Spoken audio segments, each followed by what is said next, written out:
and welcome to another episode of Preparing for the Unexpected. I'm your host, Alex Fullick, and as always, we like to talk about things related to disaster recovery, business continuity, COVID, anything that's relatable to those topics. And speaking of topics or products and services, if you want to promote anything or be a guest on the show, please go to the Voice America page. There is a button under the graphic says send the host an email, and I do get all emails and I do respond to everything. If you're watching the video, you can just leave a comment down below and I'll reach out to you and we'll see about getting you on the show. It is that time again for our monthly chat about COVID. So I'd like to welcome back someone who needs no real introduction. She's our most popular guest, Regina Phelps. Regina, welcome back to the show. Alex, as always, it's a great pleasure to be with you. And I am really enjoying this video. Your new background is really good. Yeah, I like this. I got to give credit to my friend Jerry, who does a lot of stuff for me, and he did a good job of it. Good job, Jerry. Yeah, I hope he sees this now. Now I'm gonna have to tell him. So let's jump straight into things because there's been a lot happening in the last week or so. What's the latest with COVID? And let's go to the bad stuff first. Oh my gosh. I kind of feel like, Scrooge or something that stole Christmas, but yeah, I just have lots of bad news. And so I'm going to share my screen because I want to talk about a couple of, kind of our status, if you will. And it's easier if I can just do it visually. And so the question, of course, is where are we right now? And, there's kind of a one-word answer for that, Alex. Bad. It's really bad. You, of course, have been listening to me say that for weeks now, months on end, but my goodness, we certainly seem to keep making it worse here, at least in the United States. And you guys are doing certainly. We're up there too now, unfortunately. Yeah, but you're doing much better than we are, but you have gotten worse than you used to be, right? Oh, yes. As many places around the world have. So I wanted to show you just a couple of really quick slides. This one in particular is very helpful. So I would recommend to all of your listeners to go to the covidtracking.com site. They pull data from Johns Hopkins, 50 other sites. They bring it together in some very nice packaging, and they have some very good charts they produce daily. This is a brand new one they just started in the last week or so. And what I like about it, not only does it talk about the 14-day trends, and in particular looking at what's going on by day, but it also has this kind of quick visual of the map. And so you can see quickly here in the United States, which states are increasing in their infection rates, illnesses and deaths, which ones are the same, and a very small number of them are actually falling. But, if you stop and look at this, we had, just yesterday, we had over almost 2 million tests done, 2 million, over 215,000 cases, 107,000 people hospitalized, and 3,067 deaths in the US. Now, when you look at those numbers, one of the things that you can think about is like, well, oh gosh, that's really bad. But it's important, frankly, to remember that these are actually not numbers. They're actually people. People, yeah. And we forget sometimes, I think. And to give you a sense of that, when we had our first, 100,000 deaths, it was cataclysmic in the United States. We had our first death, and now we just have people dropping in large numbers, and we just don't even seem to even recognize it anymore. And so I think it's important to just stop and reflect. These are people we're talking about and not simply numbers on a page. This is another good chart that comes from the COVID Tracking Project, and you can see what's happening in hospitalizations. And you recall when we met last month, we talked about what I call the 3S, so S to the power of 3. And that's what the issue is related to healthcare: space, staff, and stuff. So space, which is beds, frankly, that's the easiest problem to solve. You can get field hospitals in, you can actually create places for patient care. The most difficult thing is the second S, which is staff. And we are acutely short of staff in much of the United States now, particularly a certain type of staff, which actually deals with, of course, critical care. respiratory therapists, ICU nurses, pulmonologists, those kinds of individuals. And that's a crisis here in the United States. And our third S is stuff and really looking at personal protective equipment, which is again in very short supply, N95s, masks, gloves, and so on. And so this is a huge, huge issue here in the United States. And in many other parts of the world, of course, this is an increasingly a problem as well. And this is another site that I like to show, and I believe I showed it to your listeners last week. This site called Tracking Our COVID-19 Response shows you that the entire country, except Hawaii, our only island, and is literally in really sad shape. We have uncontrolled spread in all 49 states, with the exception of Hawaii. And that's going to continue that way, I think, really, to be honest with you, for the next 90 days. For those listening on the Voice America, that map that I'm looking at is completely crimson red. Yes. Except for Hawaii, which is amber. Yes, exactly right. Thank you. Thank you for reminding me about our listeners that are only hearing us. Yes, and I think this is really an important issue, is that we have uncontrolled spread. And people always say, well, what can we do about this? And Alex, we know what we can do about it. Mm-hmm. It's three things, right? Wear a mask, physically distance yourself from others, and have very good hand hygiene. And especially as we're in the winter, you need to avoid indoor spaces. You must avoid indoor spaces with people outside your family bubble, which we'll get to the holidays later on, but that's a big point.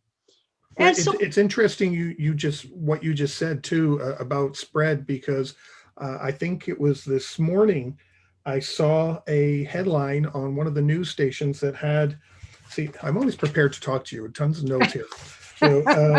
That had, there was a conference in Boston in February that potentially spread 300 and caused 300,000 plus cases.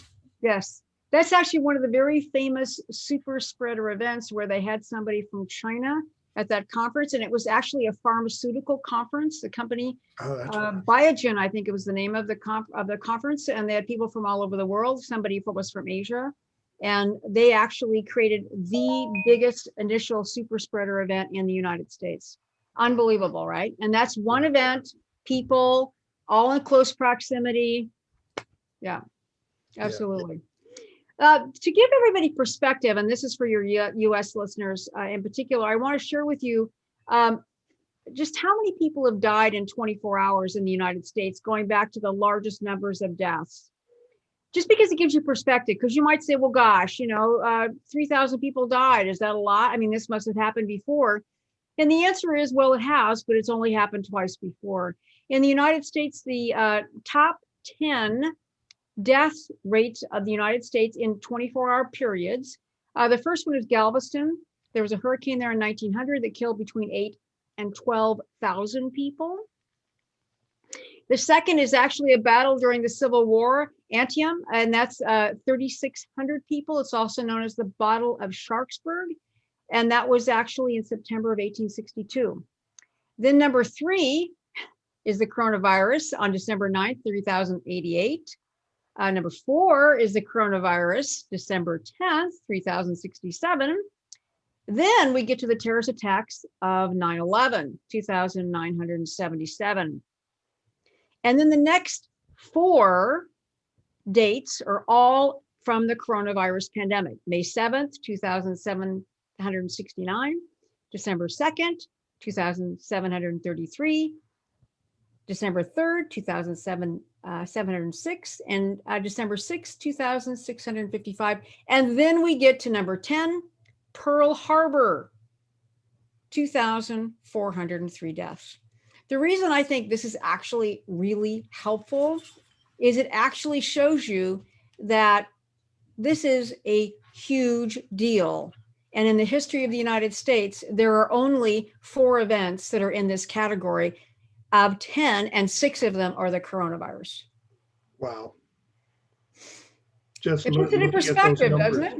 Yeah. It is, 3 and 4 being, the pandemic, and they're both over 3,000. Mhm. And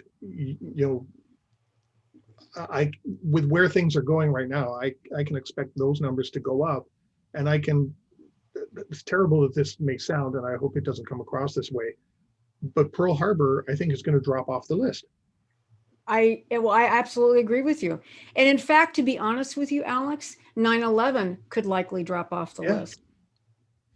as terrible as those both of those events were, they're not no longer going to rank as in the top 10, situations, for deaths in 24 hours. Right. I mean, that's what is chilling. And frankly, I also think that I pray that we don't beat Galveston, but we will certainly surpass 3,600 deaths. I am sure. With we haven't even yet seen the impact, to be honest with you, of Thanksgiving. We're going to start seeing that in the next few days because it usually takes 2 to 3 weeks before you really start seeing hospitalizations, and then another 2 weeks after that of deaths.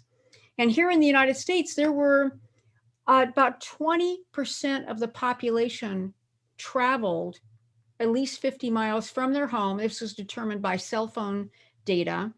And so if you think of all of those people mixing about in different households, inside buildings, breathing the same air, that gives you an idea of how significant this is. So that gives us perspective. And I wanted to start with that kind of part of our conversation. Wow. Well, let me give you an update as to what's happening Yes, north of what's the happening border in Canada? up here in Yes. Canada. Well, I'll start with a quick good news, but I know you're going to touch on it more, so I'll just quickly say it. We did approve 2 days ago the Pfizer vaccine, Mm-hmm. so that's going to be happening. And then I won't say any more on that. We'll talk about that afterwards. We've had in my province, we've had some changes. Actually, about 15 minutes before you and I touch base, I got an email update on what's happening, and my area where I live is going into the red. Oh no. So we're going to have some strong restrictions. Quite a few areas are in the province, including northwestern Ontario, which is larger than California, but a little smaller than Texas. And it only has a population of 231,000, but it's going to the red due to the spread. You have So that much of a land circumference and they only have 231,000 people and it's going into the red? Oh my gosh. yeah, because of the spread. Now, the interesting part about that is Northwestern Ontario during the first wave back in March, April in the summer, they hardly had anything. They basically would have been in green the entire time, hardly anything. And now, with the population so spread out, they're going into the red because things are just all of a sudden taking off. And you mentioned Thanksgiving. For anyone who might not know, Canadian Thanksgiving is a month and a bit before the American one. And we didn't behave. A lot of people here did not behave. They traveled, went to, they just traveled wherever they went. And since then, 2-3 weeks later, things have been ballooning all across the country. Quebec, Ontario, and Alberta are still the three provinces that are hard hit. There are restrictions all over the place. A couple of areas are going into complete lockdown in my province. Wow. I think down by close to Detroit, so the Windsor, London area. One of the areas down there is going into complete lockdown, and there's another one, and I forgot what it is because I've already closed the email, unfortunately. So that's happening, and my area, as I mentioned, all of our restrictions will kick in on Monday. So restaurants can only have so many people, gyms only so many people. Canceling some outdoor sports activities, indoor sports activities, just shy of a full lockdown, really. So we've had some interesting times over the last couple of weeks, and we're only from today, we're recording November 11th, so we are 14 days away from Christmas. December 11th, not November, December. Oh, December? Oh, yeah, December 11th, yes. Yes. We're only 2 weeks away from Christmas and New Year's, and today or tomorrow. I can't remember which one, but Hanukkah celebrations have Right, started right, today. as Right. well. So, and I know there's been some instances in the Jewish community where, they've been fighting against lockdown situations and things like that, have been gathering and have had outbreaks. So I'm afraid to see what's going to happen, by mid-January, where we're going to be. Mm-hmm. It's interesting. I've been following your most eastern northern provinces. I think it's New Brunswick and The Maritimes, yeah. yeah, the Yep. Maritimes, right? And the Yep. Prince Edward Island. They had a bubble. The four of them had a bubble. Mhm. And actually the two that are closest to, I guess it was Quebec, they started to have an increase in cases because people were crossing the border. Yes. And the folks that were on the farthest east, I guess that's Prince Edward Island and New Brunswick, maybe, said, okay, we're going to break our bubble for a while because you guys aren't behaving and this is not working for us. But they were trying to, which I thought was a good idea, to have those four most distant provinces kind of have a bubble all to themselves so they could travel amongst each other. But they decided that that's not working out so well. Yeah, and that came to a halt. Mm-hmm. And I know they've got some cases happening. I don't think they're having a huge outbreak right now, but I know they are having some challenges. And on that note, we've come to the end of our first segment. We're talking with Regina Phelps. We'll be right back. Welcome to segment 2. You may be wondering why it's just me here and Regina's not sitting on the other side of your screen. We had a technical glitch in segment 2. We had a video we were showing, and as soon as we hit play on the video, well, the rest of segment 2 became corrupted. There was a problem, wouldn't play, no audio, no nothing. So I had everything up to it. So for this week's show, segment 1 is fine, segment 3 is fine. So I thought I'd do a quick little update on what we talked about in segment 2 and slot them in between. So I'm going to give you an update as to what we did talk about in segment 2, so that some of the things we mentioned in segment 3 make sense. Otherwise, it looks like a big disconnect and it's a much shorter show. One of the first things we did talk about is the current state of vaccines. Now, since we spoke, Regina and I spoke on Friday, December 11th, it's now December 14th, there have been some changes. The UK has already approved the vaccine and has been distributing it, beat the US and Canada, but Canada also approved the end of last week as well. Since then, the vaccine has arrived in Canada and we've started distribution as well. In Ontario, the province where I live, we are distributing the vaccine to Ottawa, our capital, and Toronto. First, they're going to frontline workers and those that work in nursing homes. First, hopefully in our next show, I'll have a more update, but that's only been the first day so far as of today. So there isn't much of an update than what's happening there. I'm not sure what's happening in the rest of the country, in the other provinces or territories yet, but hopefully next month I'll have an update on where that stands. The US, since Friday now, has also approved the vaccine. So we've seen on the news, or at least I've seen on the news, the big trucks leaving the manufacturing plants and starting to drive off and fly, the vaccine to all the places across the country. I have seen on the news that the first people that are going to get the vaccine are those in the White House, oddly enough. Pandemic deniers at one point are the first ones to get the vaccine. Think of that while you will. Also, we talked about the distribution challenges. Now in Canada, Regina had mentioned that we are a lot, might not have the same challenges that they will have in the US because we do have a national governing body, National Health Service, that can help coordinate the distribution across the country. In the US, it's different. They don't have a single governing body that looks after everything. It's all done at the state level. So there's potentially, 50 different strategies that could be going on. So there's going to be some challenges there because it's only just happened. We don't know what those challenges are yet. We haven't seen them, but hopefully next month, we will have an update on what's happening there. Though I'm sure up until that point, you're going to see some of the things hit the headlines, where the challenges are starting to appear. Now, I mentioned at the beginning of this segment that we were going to show a video. And what the video showed is the spread of coronavirus. It was an infrared video of two individuals standing facing each other. And as they were talking, you could see vapors and droplets coming out of their mouths. Now, Regina also described that with coronavirus, it's not like dust mites and dust particles that you see, in the sunbeams coming through your window where it's all settling down, onto your carpets and floors. It stays in the air.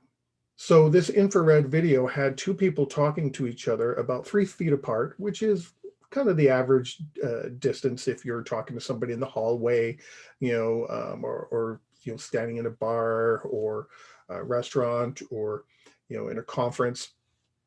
And all the droplets stayed in the air.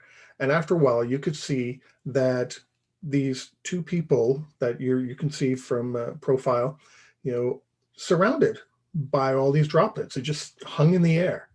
And that's how we're catching it. So when you've got multiple people in a group, whether you're visiting or, Lord forbid you have to work in an office right now, but if you're in an environment where there's a lot of people and nobody's wearing masks or taking protective measures, all this virus hangs in the air and it's just there. And, you could not be with some of these people and walk right through all these vapors. You could not be talking to these people, just walk right past them, but you're going right through all these vapors that just hang in the air. So that was the video that Regina showed us. And unfortunately, for whatever reason, it stopped us recording the rest of the segment. Well, we went through, we thought it was still recording, but unfortunately it didn't. But anyway, that's our quick update on segment 2 and what we touched on. Now you'll have a much better view of looking at Regina rather than myself talking. So on to segment 3. And we're back. Regina, for our last segment, let's talk about schools and the holidays. Boy, that's a lot I can cram into my 16 minutes, right? Yeah. So let me talk about children, because I think this is a big issue. Now, I don't know about Canada, but in the United States, a large number of schools are closed and it's all virtual education. So let me ask you, in Canada, is it a lot of virtual training or you have kids in school? There's both. A lot of students and families were given the option to either be on site or virtual. So there's both going on. One thing I will add is one of the schools in a city just down the road, either Kitchener, Cambridge, or Waterloo, one of them, a school actually had to close, not because of COVID cases, but because so many students, the parents were keeping them back and not letting them go to school. So the school has now closed. And next week, all the students that are going to school are going to be at home. Yeah, I think for many school districts in the United States that might have had actual in-person education, they've decided that based on how bad it is in the US, that many of them are closing. But there's been a huge amount of concern, of course, that the kids have really been set back by virtual only education. And certainly, I mean, schools also provide lots of other services. In many cases, it provides meals for people that may have limited incomes. It provides counseling and medical assistance and so on. So it provides a lot more than just simply education. But so there's a couple of studies I wanted to just share with your listeners, because many people are very concerned about this and they want to get kids back into school. And I think if a school district really works at it, they could really reopen based on the current studies. And let me just say that when you describe children, not all kids are the same, right? So when you say children, it really is, where I'm speaking about is 10 and under, ages 10 and under. Yeah, when you get to be 11 and older, you're looking at both young adolescents or young adults, and totally different ball game, totally different, social, everything is very different. But in young kids under the age of from 10 and under, there's a couple of studies, and I want to reference my notes so I'm accurate here. There was a study done by Brown University here in the United States, and they looked at 47 states. And they looked at essentially 200,000 students and about 63,000 staff. And they discovered in this study, that were spanned for about 5 months, that essentially that there was a very low infectious rate in kids, 0.13% in kids under the age of 10. And in adults, the instructors, it was about double that, so 0.24%. What they discovered in all of these states is that there were no super spreader events in the schools. None. Now, there were super spreader events, but they did not come from being in class. They came from essentially 3 things. One was sporting events, so contact sports where people are in very close proximity. The second were things like birthday parties after school, where again, kids went to somebody's home, and you know how that goes. And the third issue were those kind of family gatherings where again, kids from school were invited. And so it was those kinds of events that created the super spreader events. Now, there was another study that I thought was fascinating, and this was Duke University, and they were studying where the virus lives in young children. And it's from the nose all the way down into the airway. And they discovered that those young kids, 10 and under, have as much, if not more, virus all the way through their airway, but they don't expel it. They don't expel it like you and I do. For some reason, whatever the muscular system or whatever that's in the airway, starting from the nose all the way down to the lungs, they don't spew it out. So you can be in a situation with young kids who might even be infected, asymptomatic, and they are still not spreading the illness. I think that's really fascinating. How can that be? Knowing that, I'm seeing kids in my neighborhood, screaming, yelling, screaming and yelling. Yeah, exactly. Yeah, we know, like, why is it they just are not expelling it like we expel it, which I think is fascinating. But that's been documented, not just in the Duke study, but several others, that they don't seem to cough or sneeze or spew it out like adults or older kids. So all of that is good. And then the third aspect of these studies that were done is that, for us to have a safe work environment, safe school environment requires masks, physical distancing, and good hand hygiene. And there was some sort of belief that young kids under the age of 10 wouldn't master that. They couldn't figure it out. They wouldn't keep their mask on or whatever. But you know what, Alex? They actually do. And that when those things are present, masking, distancing, and hand hygiene, those kids all the way down to kindergarten can actually pull it off. And so if you have the understanding that kids are less inclined to be spewing out virus, are less inclined to be infecting others, and they're compliant in masking, distancing, and hand hygiene, the question really is then, why not have them in school at the ages of 10 and under? It tells you something about the kids too, and it tells you something about adults. Yeah. If we don't follow instructions, is that what you're trying to tell me? Exactly. If kids can do it, how come we can't? Right. Right. Why can't we do this? Very simple 3 things, right? Yeah. So what about the holidays now? Oh man, I will just tell you, Alex, I beg all of your listeners. I mean, I really beg them that they should be thinking about this as a Zoom Christmas, a Zoom New Year's, and to keep in the back of your mind that this is your COVID year. And again, think about all the things that we've talked about. Think about aerosols in the air. You saw that imagery of that person breathing, understanding it if you're at somebody's home or you're at somebody's party, that you're going to be filled in a room that's filled with all of this aerosol you can't see, that is suspended in the air, remains infectious for a long period of time, and is there. So that's the first overall thing, is that you can't do this safely indoors, and you can't do it safely without a mask on your face. So what's the temperature in your part of the world at Christmas? Well, we've had some years we've been above 0, but usually we're 0 or below. Yes. And so hopefully it's a white Christmas with snow. Well, there you go. So let me ask you, I mean, how many people do you know have outdoor parties, not counting skating parties? I know you guys are big skaters, but. Oh, okay, then none. Yeah, right, none, right? Yeah, if you're not playing hockey and you're not skating, you're not outside, right? So that's right. Right. I know my Canadian colleagues. So, uh, the question is, how can you have a safe holiday if indeed the only true safe place is to be outdoors? Now, you could have a fire pit in your backyard, perhaps, and you could have people over for a short drink and something like that. Everybody bundled up.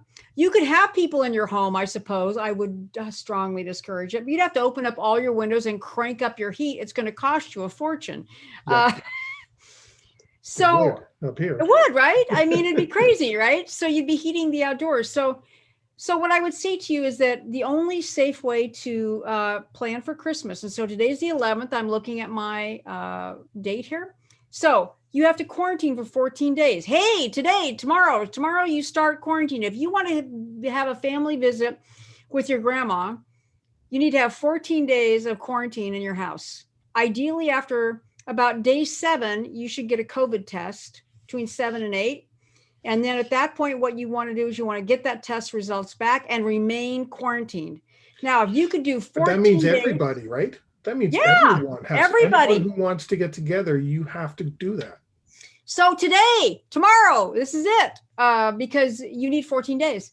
And you need ideally a negative COVID test. Now, understanding that a COVID test is a dipstick in time, and there still is some false negatives that are positive or negative. So, but if you had 14 days without any contact with the outside world, then you could safely have a gathering at somebody's house, and then you'd have to quarantine for another 14 days.